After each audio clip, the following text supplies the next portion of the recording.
What is going on, guys? So I thought for a video today that this would be an interesting topic to discuss and to give you guys some movies with the topic.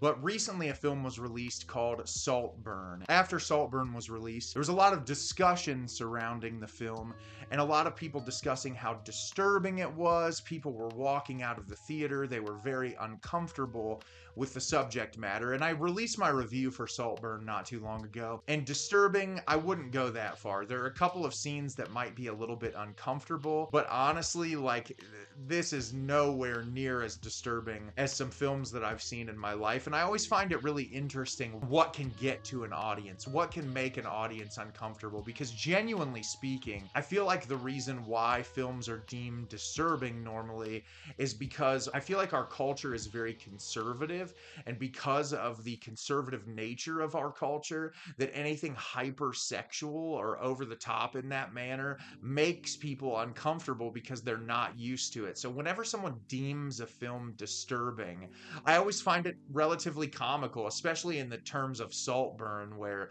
that film was really mild. And so I thought today it would be fun to talk about some disturbing movies and some movies that I genuinely find disturbing, and to give you some recommendations of some films that might actually disturb you if you watch them. So let's get into them right now. So first up is going to be the film Antichrist from Lars von Trier. This is a movie about a couple who loses their baby, and after they lose their baby, they're both suffering from depression and trauma. They don't feel like they can get their marriage back on track, and so they both go to this cabin in the middle of nowhere to try to build their relationship back up and overcome this horrible experience that they've had together. This movie has a lot of symbolism in it and a lot of visual representation of the struggle that our characters are going through, and the third act has some of the most disturbing imagery I have ever seen in a film. I don't cringe a whole lot in movies. There were a couple of moments in this that I almost felt like I had to turn my head because it was so visually uncomfortable, and that's giving Lars von Trier a lot of credit. It takes a lot to freak me out. It takes a lot to make me feel uneasy. But aside from the disturbing elements of the film, it's very well shot. The performances are all incredible, and it's a really interesting look at dealing with something super traumatic and trying to move forward and overcome it. This is one of the best in Von Trier's catalog. If you've never seen it, check it out. Up next is the Yorgos Lanthimos film Dogtooth. This movie will disturb a lot of people. For me, it's disturbing and strange, but it's also hilarious. Similar to most of Yorgos Lanthimos' work, this is a story about a family who the father keeps his children sheltered away from society. He doesn't even teach them what specific words mean.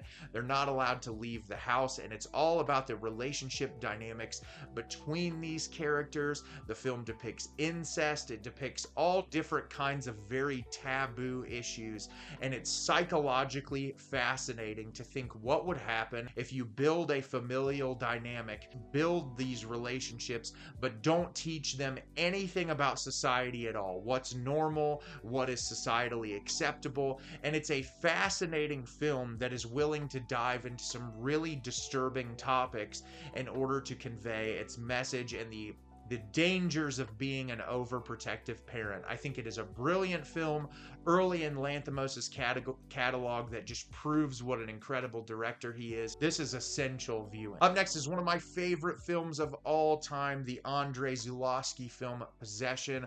I've never done a formal review on this film because I feel like the day that I do, it'll be like 35 minutes long, but I love everything about this movie. Isabelle Adjani gives one of my favorite performances of all time.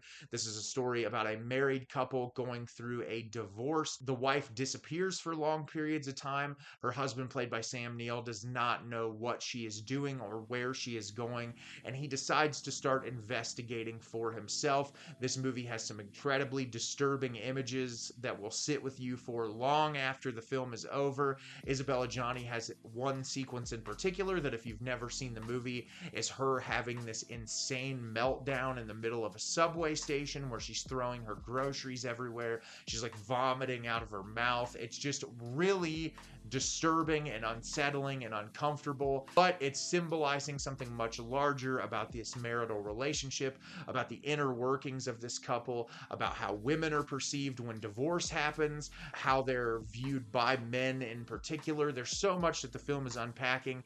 It's also at the backdrop of the war and next to the Berlin Wall, which makes it really fascinating symbolism for what was going on in that time period. Just a perfectly executed film all around.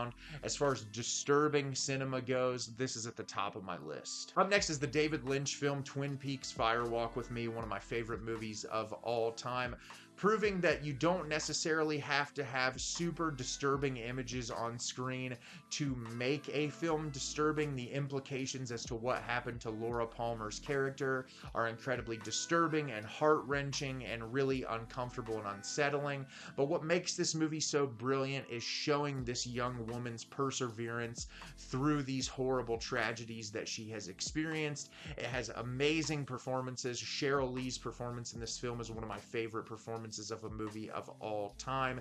It's well shot. It has comedic moments amidst all of the drama. David Lynch just knows how to balance that perfectly. It is immersive. It is incredible. It is one of the best movies ever made.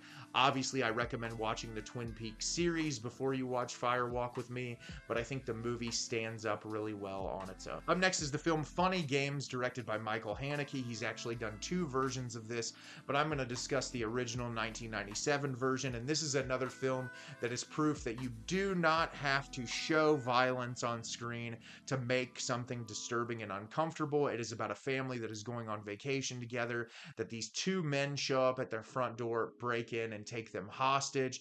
And the film is really kind of looking at the viewer and asking the question, why do we watch disturbing content? Why do we watch violent films? What draws us as a society to be compelled by violence? And Haneke does an amazing job at using the characters in this film to really kind of accentuate that argument and kind of put it right in your face to where you cannot look away. The performances in this are exceptional. It's tight, tense, and suspenseful. The third act is brutal. It's one of the best movies ever made.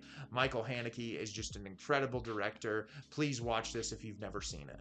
Up next is another film that is quietly disturbing, and that is the film The Hunt, directed by Thomas Vinterberg. This tells a story of a father played by Mads Mikkelsen who is beloved in his community. He is a teacher at like a preschool or a kindergarten, and through this set of circumstances, he is wrongfully accused of exposing himself to a child, and everyone in the town figures out about it, and it slowly starts to ruin and destroy his entire life. And you know, I think this movie is incredibly poignant and thoughtful in the era of the Me Too movement and cancel culture, because there are so many horrible human beings that have been called out for their terrible actions that they deserve to be exposed and they deserve to be called out and their careers to be ruined. But I think it's interesting that Vinterberg, obviously before this movement even started, looked at kind of the inverse of that and what would happen to a person if they were wrongfully accused in that situation and they didn't actually do anything, and kind of the power of a lie and what a lie can do to a person's life. And I think it's disturbing in the sense that you're watching this person who is a genuinely wonderful human being have their life crumple and be destroyed around them solely because of the lie of a child in a moment where they were upset. And I think that this movie is so brilliantly shot. Mads Mikkelsen gives one of the best performances of his career. It's a must-watch film despite the fact that it is difficult to watch. And then lastly for today, I want to talk about the Park Chan-wook directed film Old Boy. This film tells the story of a man who is imprisoned for 15 years and just let go after being imprisoned for 15 years. And he meets this young woman, and the two of them try to hunt down the people who took him captive.